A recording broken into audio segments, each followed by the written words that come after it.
మాజీ రాష్ట్రపతి వర్యులు రామ్నాథ్ కోవింద్ గారికి, పెద్దలు తెలుగు రాష్ట్రాలే కాదు దేశ ప్రజలందరి గురించి మహోన్నత వ్యక్తి వెంకయ్య నాయుడు గారికి, మన ప్రియతమ నాయకులు హైటెక్ సిటీ చూసినా హైదరాబాద్ అన్న ఎప్పుడు జ్ఞాపకం వచ్చే చంద్రబాబు నాయుడు గారు వాడు రావడం, అలాగే కేంద్ర మంత్రివర్యులు కిషన్ రెడ్డి గారికి, ఇంకా వేదిక మీద పెద్దలందరికీ, ఈరోజు అజాత శత్రువు అందరూ ప్రేమించే నాయకుడు, పార్టీలకు అతీతంగా ప్రజలకతే నా ఆత్మకథ అంటూ మన దత్తాత్రేయ గారు ఎప్పుడు ఎక్కడ కలిసినా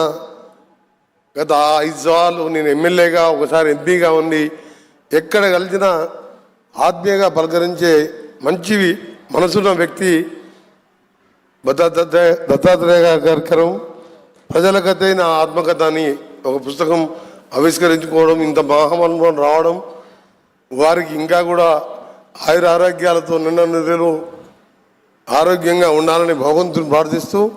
వేదిక మీద పెద్దలందరికీ మీ అందరికీ కూడా నమస్కారాలు తెలియజేసుకుంటూ సెలవు తీసుకుంటాం.